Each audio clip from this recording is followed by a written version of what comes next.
tempatnya ngobrol seru soal pemilu, pengawasan, dan cerita menarik di Bawaslu Kabupaten Malang. Santai, tapi tetap kritis karena suara kita penting buat masa depan bangsa. Nah, Sobat Bawaslu, sebelum itu saya ada pantun sedikit nih. Nanti kalau saya bilang pantunnya, nanti teman-teman jawab cakep ya. Nah, pergi ke pasar membeli selasi, cakep. Tidak lupa membawa kendi. Arsip tersimpan rapi dan bersih berkat hadirnya aplikasi Srikandi. Nah, sesuai pantun yang barusan saya bicarakan, kali ini kita akan berbicara terkait aplikasi Srikandi. Sebetulnya apa sih aplikasi Srikandi itu? Dan kenapa aplikasi Srikandi ini seringkali menjadi kendala bagi rekan-rekan Bawaslu di kabupaten kota atau bahkan di seluruh Indonesia nih? Apakah karena pengelolaannya atau karena memang manajemennya atau seperti apa? Nah, kali ini saya bersama dengan rekan saya yang cantik, yaitu ada Mbak Nani. Halo Mbak. Halo Mbak Nabila. Gimana Mbak kabarnya hari ini? Sehat? Alhamdulillah.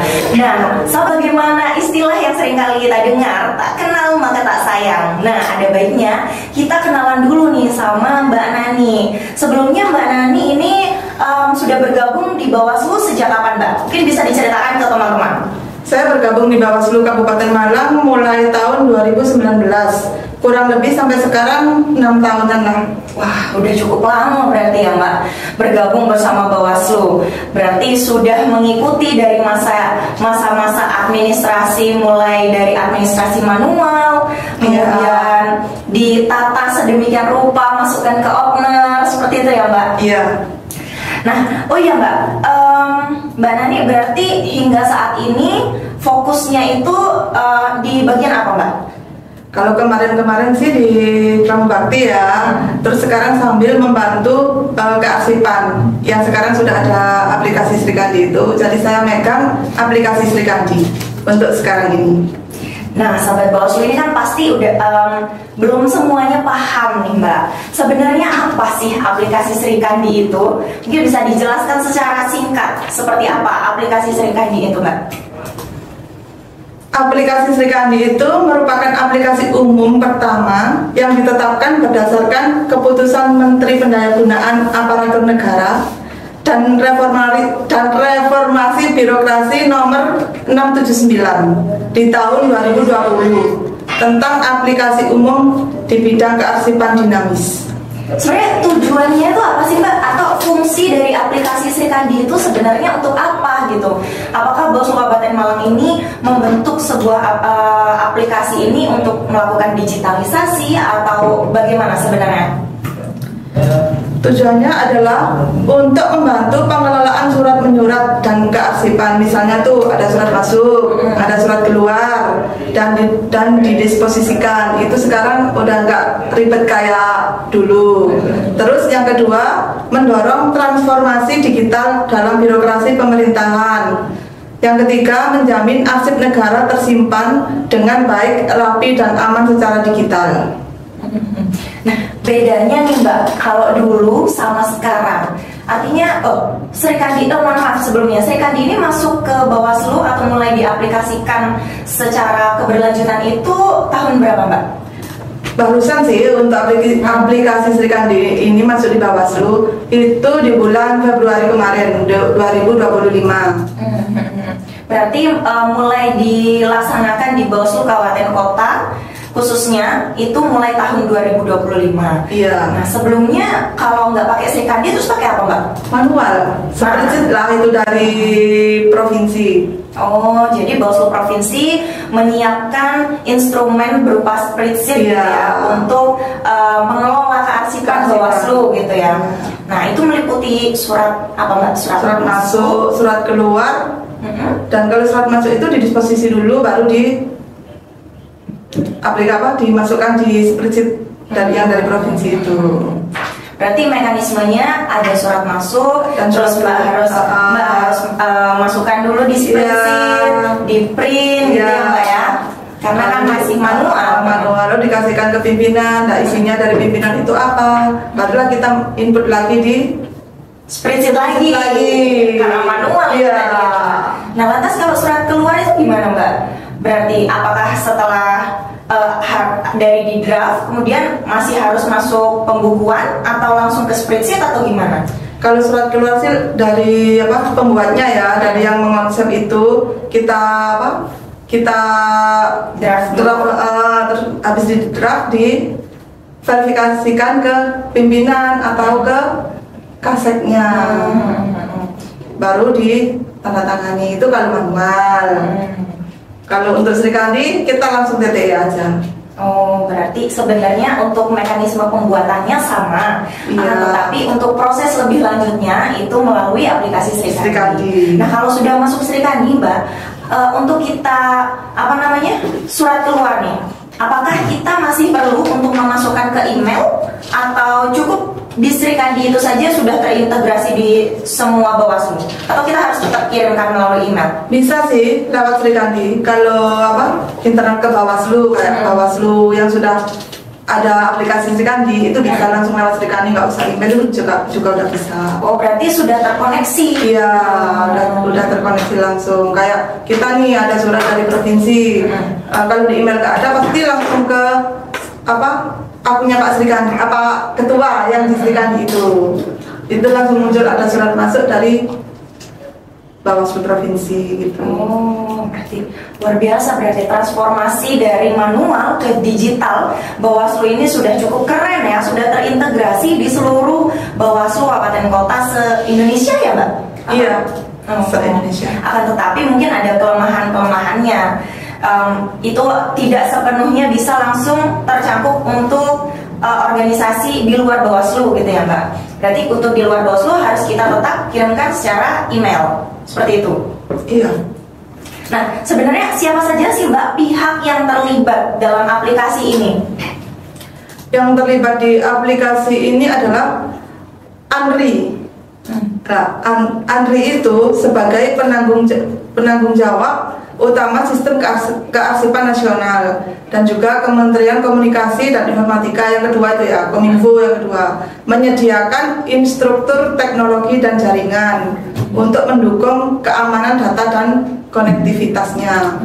Yang ketiga, Badan Siber Sandi Negara yang bisa disebut BSSN, yaitu tugasnya untuk menjamin keamanan siber dan perlindungan data dalam sistem, juga audit keamanan aplikasi. Yang keempat itu PAN-RB,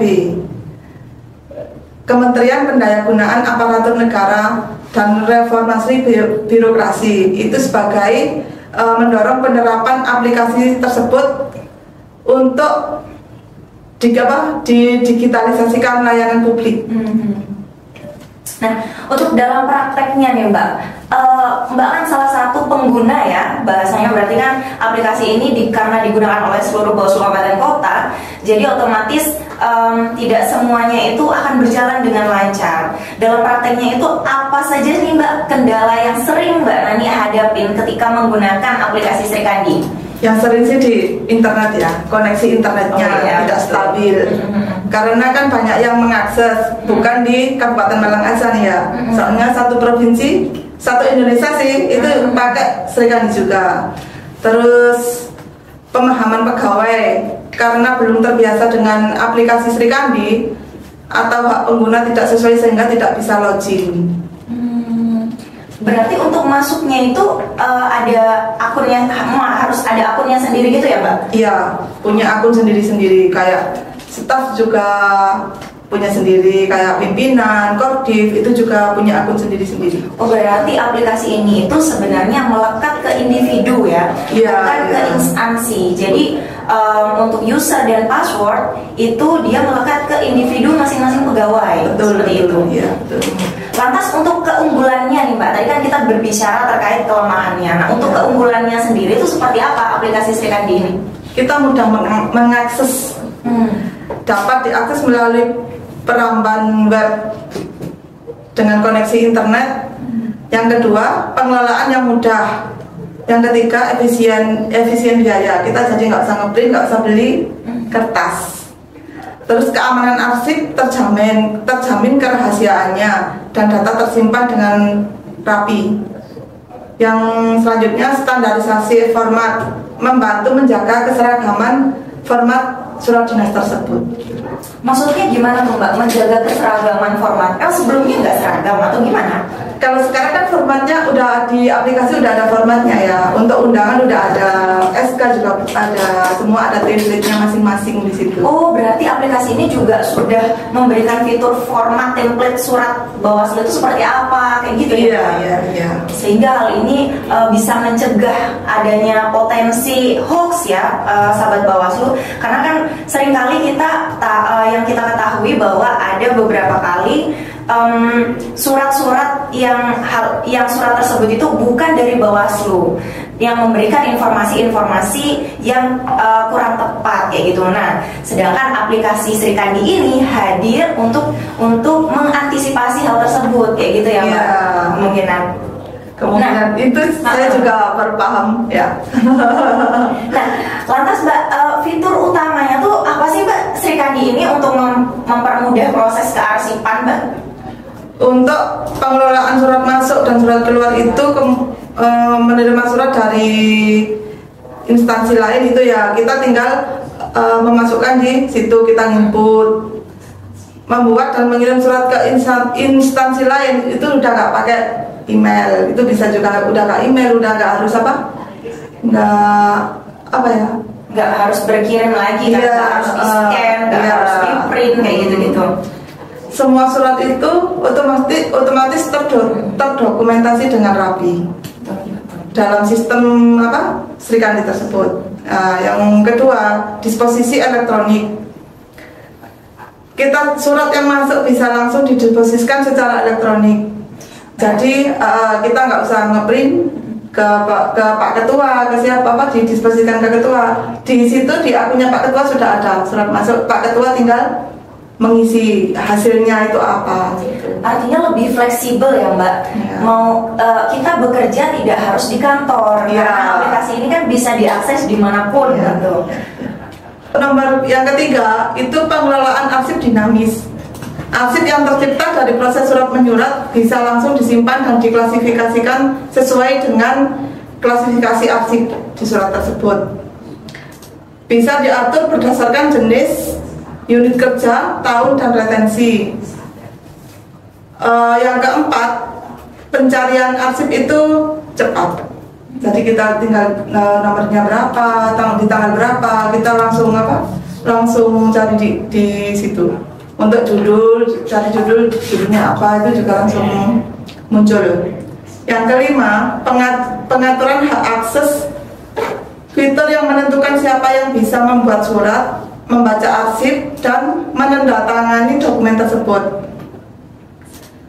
Yang keenam, tanda tangan elektronik atau TTE. Dokumen bisa ditandatangani langsung secara digital dengan TTE yang sah.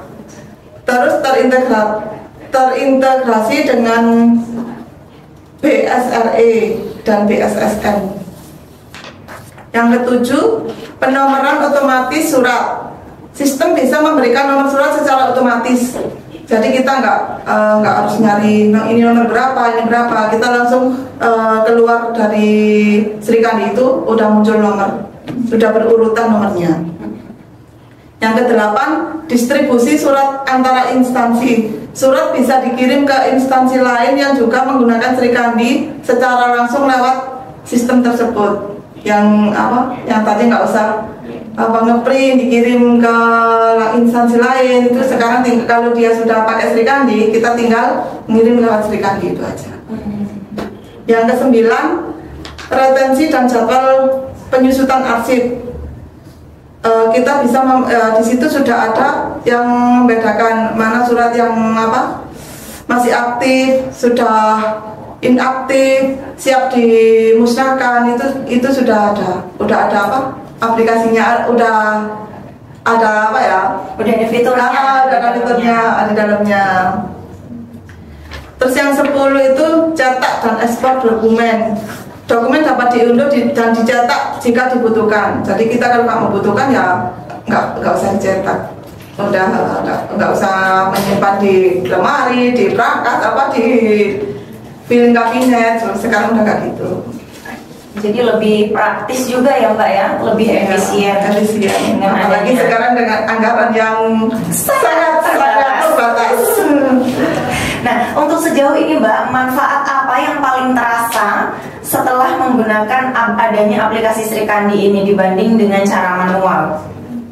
Setelah menggunakan aplikasi Sri Kandi ini, instansi tidak hanya lebih tertib arsip, tapi juga lebih cepat, lebih efisien, dan juga lebih hemat. Soalnya kita nggak beli kertas, lebih transparan.